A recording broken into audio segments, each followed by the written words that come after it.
கிறிஸ்துவுக்குள் பிரியமானவர்களே, கர்த்தராகிய இயேசு கிறிஸ்துவின் நாமத்தினால் உங்கள் அனைவருக்கும் என் அன்பின் வாழ்த்துதலை தெரியப்படுத்துகிறேன். கர்த்தர் இன்று உங்களுக்காக கொடுக்கும் ஆசீர்வாத வசனம் எபிரேயர் 11வது அதிகாரம் 6வது வசனம். விசுவாசம் இல்லாமல் தேவனுக்கு பிரியமாயிருப்பது கூடாத காரியம். ஏனென்றால் தேவனிடத்தில் சேருகிறவன் அவர் உண்டென்றும் அவர் தம்மை தேடுகிறவர்களுக்கு பலன் அளிக்கிறார் என்றும் விசுவாசிக்க வேண்டும். ஹல்லேலூயா. பிரியமானவர்களே, முதல் பகுதியை பாருங்க. விசுவாசம் இல்லாமல் தேவனுக்கு பிரியமாய் இருப்பது கூடாத காரியம். அப்போ ஒரு மனிதனுக்குள் விசுவாசம் இருந்தால் மாத்திரமே அவன் தேவனுக்கு பிரியமானவனா இருக்கிறான். இன்னைக்கு நம்முடைய வாழ்க்கையில கர்த்தருக்கு பிரியமானவர்களை நம்ம இருக்க வேண்டும் என்றால் 100% கர்த்தரை மாத்திரம் நம்ம விசுவாசிக்க வேண்டும். இரண்டாவது பகுதியை பாருங்க. ஏனென்றால் தேவனிடத்தில் சேருகிறவன் அவர் உண்டென்றும் அவர் தம்மை தேடுகிறவர்களுக்கு பலன் அளிக்கிறார் என்றும் விசுவாசிக்க வேண்டும். அப்போ இன்னைக்கு நம்முடைய வாழ்க்கையில நம்ம ஜெபிக்கிறதுக்கு முன்னாடியே நம்ம என்ன நிச்சயத்தோடு இருக்க வேண்டுமா? அவர் நமக்கு பதில் கொடுப்பார் என்றும் அவரை தேடுகிறவர்களுக்கு அவர் பலன் அளிக்கிறார் என்பதையும் நாம் முதலாவது விசுவாசத்தோடு நாம் நம்முடைய ஜெபங்களை ஏறெடுக்க வேண்டும். நிச்சயமாக கர்த்தர் நம்முடைய விசுவாசத்தின்படி நம்முடைய காரியங்களை வாய்க்க செய்வார். நம்மை கைவிடாத தேவனாக நம்மோடு இருந்து வலது இடதுபுறம் சாய்ந்து விழுந்து விடாதபடிக்கு கர்த்தருடைய நித்திய பரிசுத்த வழியில நம்மை நடத்துகிறவராய் அவர் இருப்பார். ஹல்லேலூயா. பிரியமானவர்களே, நம்முடைய விசுவாசம் எப்படிப்பட்டதா இருக்க வேண்டும்? ஆதார வசனம் ரோமர் 4வது அதிகாரம் 16வது வசனம். ஆதலால் சுதந்திரமானது கிருபையினால் உண்டாகிறதா இருக்கும்படிக்கு அது விசுவாசத்தினாலே வருகிறது. நியாய பிரமாணத்தை சார்ந்தவர்களாகிய சந்ததியாருக்கு மாத்திரமல்ல, நம்ம எல்லாருக்கும் தகப்பனாகிய ஆபிரகாமுடைய விசுவாசத்தை சார்ந்தவர்களான எல்லா சந்ததியாருக்கும் அந்த வாக்குத்தத்தம் நிச்சயமா இருக்கும்படிக்கு அப்படி வருகிறது. ஹல்லேலூயா. பிரியமானவர்களே, வாக்குத்தத்தத்தை சுதந்திரித்துக் கொள்வதற்கு ஆபிரகாமின் விசுவாசத்தை சார்ந்திருக்கிற நம் ஒவ்வொருவருக்கும், 2வது பகுதியில முதல் வார்த்தையை பாருங்க, நம்ம எல்லாருக்கும் தகப்பனாகிய ஆபிரகாமுடைய விசுவாசத்தை சார்ந்தவர்களான எல்லா சந்ததியாருக்கும் அந்த வாக்குத்தத்தம் நிச்சயமா இருக்கும்படிக்கு. அப்போ உங்களுக்கும் எனக்கும் ஆபிரகாமின் விசுவாசம் நமக்குள் இருக்கும்போது, அதற்கு ஒப்பாக இருக்கும் பொழுது நாம் நம்முடைய வாழ்க்கையில கர்த்தர் நமக்கென்று கொடுத்த வாக்குத்தத்தம் நம்முடைய வாழ்க்கையில் நிறைவேறும். முதல் பகுதியை பாருங்க. சுதந்திரமானது கிருபையினால் உண்டாகவில்லை, அது விசுவாசத்தினாலே வருகிறது. அப்போ நம்முடைய வாழ்க்கையில ஆபிரகாமின் விசுவாசத்திற்கு ஒப்பாக நாம் அந்த விசுவாசத்தின் மூலம் கர்த்தர் நமக்கு கொடுத்த வாக்குத்தத்தத்தை நாம் பெற்றுக்கொள்கிறவர்களாய், அது நிச்சயமுடையவர்களாய் நம்ம இருக்கிறோம்.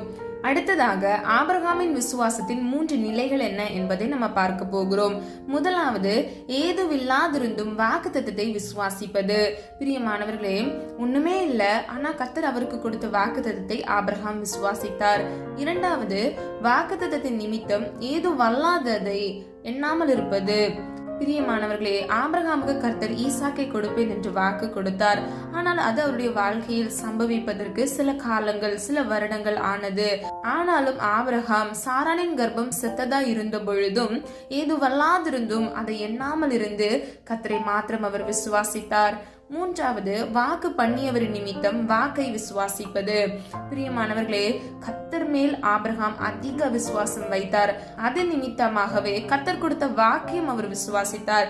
ஈசாக்கை கொடுப்பேன் என்றும் கடற்கரை மணலை போல உன் சந்ததிகள் பெருகும் என்பதை கர்த்தர் நிமித்தமே அவர் அந்த வாக்கை விசுவாசித்தார். ஆபிரகாமுக்குள் அசைக்க முடியாத இந்த 3 நிலைகளுக்கு உண்டான விசுவாசம் இருந்தது. பிரியமானவர்களே, ஆபிரகாமின் விசுவாசத்தின் தன்மைகள் என்ன என்பதை நம்ம பார்க்கலாம். சந்தேகமற்ற விசுவாசம், வல்லமையான விசுவாசம், இவ்விரண்டையும் நம் ரோமர் 4வது அதிகாரம் 20 முதல் 21வது வசனத்தில் அறிந்து கொள்கிறோம். தேவனுடைய வாக்குத்தத்தத்தை குறித்து அவன் அவிசுவாசமாய் சந்தேகப்படாமல் தேவன் வாக்குத்தத்தம் பண்ணினதை நிறைவேற்ற வல்லவராய் இருக்கிறார் என்று முழு நிச்சயமாய் நம்பி தேவனை மகிமைப்படுத்தி விசுவாசத்தில் வல்லவனானான். ஹல்லேலூயா. பிரியமானவர்களே, இந்த காணொலியை கேட்டுக்கொண்டிருக்கிற நீங்கள் ஒவ்வொருவரும் விசுவாசத்தில் வல்லவராக நீங்கள் இருக்க வேண்டும். அதை தான் கர்த்தராகிய தேவன் விரும்புகிறார். பிரியமானவர்களே, கர்த்தர் உங்களுக்கு ஒரு வாக்குத்தத்தத்தை நிச்சயமாக கொடுத்திருப்பார். அந்த வாக்குத்தத்தத்தை அவர் நிச்சயமாய் நிறைவேற்றுவார் என்ற நம்பிக்கை முதலாவது உங்களுக்குள் இருக்க வேண்டும். அது மாத்திரமல்ல, கடைசி பகுதியை பாருங்க. தேவனை மகிமைப்படுத்தி அப்போ நீங்க என்ன பண்ணணும், அந்த வாக்குத்தத்தத்தை நீங்க பெற்றுக்கொள்வதற்கு முன்பாகவே நீங்க இந்த வாக்குத்தத்தை கொடுத்தீங்க அப்படின்னு சொல்லி நம்ம தேவனை மகிமை செலுத்த வேண்டும். அது மாத்திரமல்ல, எல்லளவும் சந்தேகப்படாமல் அவிசுவாசப்படாமல் தேவன் வாக்குத்தத்தம் பண்ணினதை நிறைவேற்ற வல்லவராய் இருக்கிறார் என்று முழு நிச்சயத்தோடு ஆபிரகாம் தேவனை மகிமைப்படுத்தி விசுவாசத்தில் வல்லவர் ஆனது போல நீங்களும் நானும் கூட கர்த்தர் நமக்கு கொடுத்த வாக்குத்தத்தத்தை நிறைவேற்ற அவர் உண்மையுள்ளவராய் வல்லவராய் இருக்கிறார் என்பதை நாம் முதலாவது விசுவாசித்து எல்லளவும் சந்தேகப்படாமல் கர்த்தருடைய நாமத்தை நாம் மகிமைப்படுத்தும் பொழுது நாம் விசுவாசத்தில் வல்லவர்கள் ஆவோம். அது மாத்திரமல்ல, கர்த்தர் நமக்கு அந்த வாக்குத்தத்தத்தை நிச்சயமாய் நிறைவேற்றி முடிப்பார். பிரியமானவர்களே, இன்னைக்கு அநேக குடும்பங்கள்ல ஏன் வாக்குத்தத்தம் நிறைவேறல அப்படின்னா, அவங்களுடைய வாழ்க்கையில சில சூழ்நிலைகள் காரணமாக அவங்க கர்த்தரை பார்க்கறத விட்டுட்டு சூழ்நிலைகளை பார்த்து சோர்ந்து போய் விடுவாங்க. பிரியமானவர்களே, இன்னைக்கு உங்களுடைய பார்வை இந்த உலகத்துக்கு எதுவாக இருக்கக்கூடாது.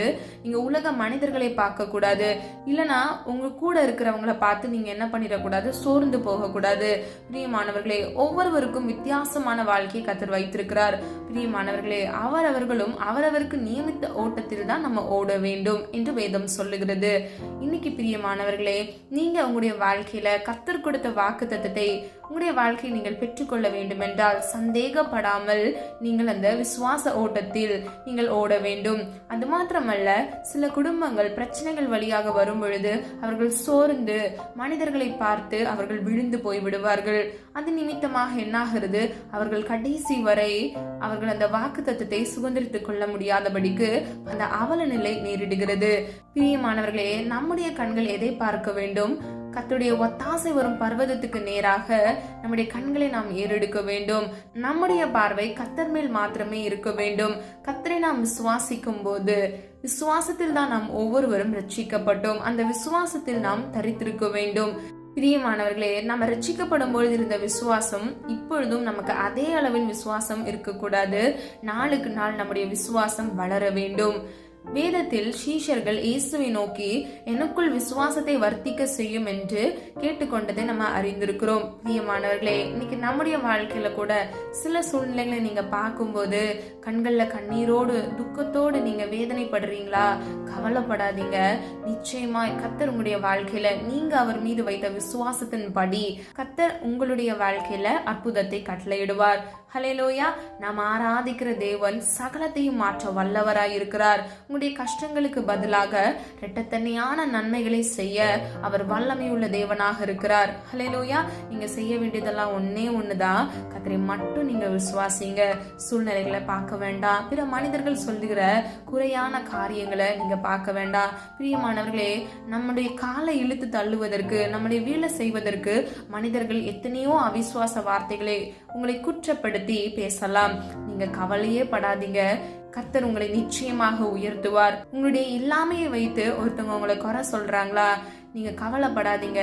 கர்த்தர் எல்லாவற்றையும் பார்த்து கொள்வார். நீங்க முன்னேறி நடங்க. விசுவாசத்தில் நீங்க தரித்திருங்க.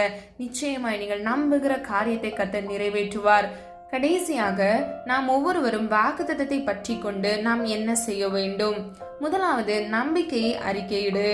இரண்டாவது, சித்தம் செய். மூன்றாவது, பொறுமையாயிரு.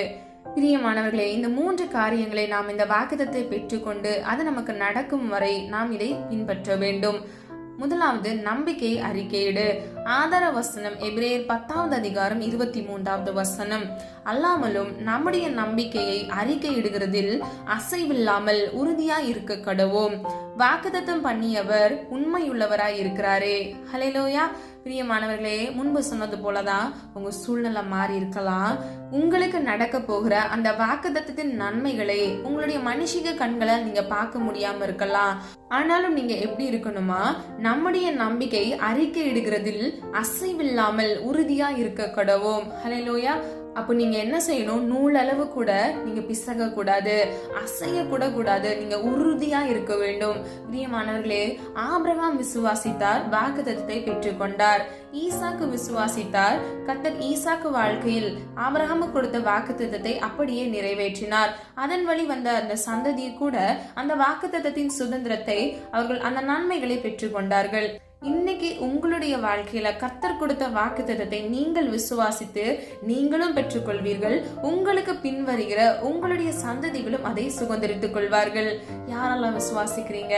நீங்க விசுவாசிக்கிறீங்க அப்படின்னா ஆமீன் சொல்லி பெற்றுக்கொள்ளுங்க.